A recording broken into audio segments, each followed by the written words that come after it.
je les répète toujours et tout le temps. Vous pouvez aimer une chose qui ne vous appartient pas. Vous pouvez aimer une chose qui n'est pas la vôtre. Il est possible que le cœur que vous avez, vous puissiez aimer une chose, mais qui n'a rien à voir avec votre destinée. Alors, ne cherchez pas à aimer, cherchez à savoir. Alright? Ne cherchez pas à aimer, cherchez à savoir. Dans tous les domaines de la vie. Cherchez d'abord à savoir. C'est-à-dire, est-ce que c'est pour moi? C'est plus facile d'aimer une chose qui est à vous, même quand au début ça ne vous plaît pas. Comme c'est à vous, vous allez finir par l'aimer. Vrai ou faux? Voilà pourquoi il faut d'abord chercher à savoir, pas à aimer. Ainsi, plusieurs se sont retrouvés dans un piège. Je ne suis pas encore en train de parler des 5 pièges. Dis à un voisin, les pièges. Au pluriel, s'il vous plaît, les pièges. Plusieurs se sont retrouvés dans quel piège? C'est-à-dire qu'ils se sont retrouvés en train d'aimer sans avoir la capacité d'arrêter d'aimer, tout en découvrant que ce qu'ils aimaient était toxique. Tout en découvrant que ce qu'ils aimaient n'était pas bien pour leur destinée. Mais il est maintenant dans un piège. Quel est ce piège? Le piège de l'amour. L'amour aussi est un piège.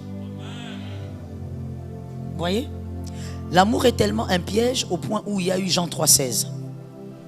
Jean 3,16 est le résultat de l'amour qui est un piège.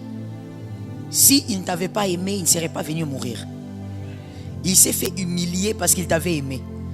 Qu'est-ce qui a piégé l'amour?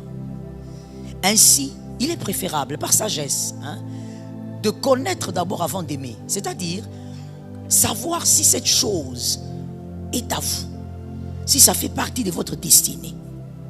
Et ensuite, mettez-y de l'amour. Est-ce que je peux choquer quelqu'un? Dans les choix de la vie, dans tous les domaines, j'ai béni les personnes qui écrivent la sagesse. Dans le choix de la vie, dans tous les domaines, il est préférable de ne jamais laisser l'amour être le précurseur. Dans tous les domaines de la vie. Même avec, par exemple, je prends un exemple un peu fort. J'espère que ça sera assez fort. Dans l'éducation, par exemple, de votre enfant, si vous n'y mettez que de l'amour, vous n'allez pas bien l'éduquer. Parce qu'il y a des choses qui requièrent beaucoup plus de discipline et qui semblent être de la méchanceté. J'ai préféré donner l'exemple de l'éducation de l'enfant. Ça semble être de la méchanceté. Par exemple, l'enfant toute la semaine se réveille à 5 heures pour aller à l'école avec les embouteillages que vous connaissez de Kinshasa. Vous préférez qu'il se réveille à 5 heures parce qu'il étudie assez loin. Chaque matin, il se réveille à 5 heures, il se lave. C'est un enfant de 9 ans, un garçon. Chaque matin, il a cette discipline. Et le samedi, c'est le week-end. Là encore, il doit avoir sport.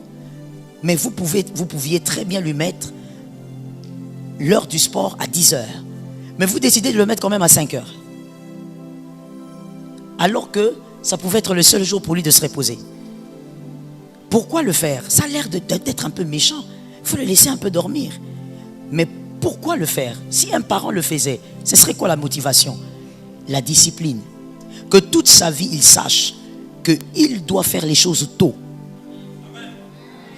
Je veux dire à quelqu'un, celui qui sait que les choses se font tôt sera capable de finir aussi les choses tôt. Tu vois pourquoi certaines personnes ont une certaine longueur d'avance? Ce n'est pas la comparaison, mais c'est important d'en parler parce qu'on vit en communauté, n'est-ce pas? Sur la terre, on vit en communauté, on vit avec les humains. Pourquoi certaines personnes qui ont presque le même parcours que toi ont fait les choses un peu plus tôt? Dans certains cas, c'est parce qu'ils ont compris le mystère de la discipline. Celui qui fait les choses tôt finira aussi tôt. C'est un principe. Mais comment faire les choses tôt quand on n'a pas appris à les faire quand on est enfant? Quand on a appris depuis qu'on est petit qu'on peut se réveiller à n'importe quelle heure et faire n'importe comment. Qu'est-ce que ça engendre? Ça engendre des jeunes hommes, des jeunes femmes qui préfèrent faire les choses quand ils veulent. Or, sur la terre ici, on n'est pas au ciel, tu ne peux pas faire les choses quand tu veux, tu vas rater ta destinée. Si tu ne veux pas rater ta destinée, jusque-là, je suis dans la notion de la sagesse. Si tu ne veux pas rater ta destinée, tu es obligé d'entrer dans un système de discipline.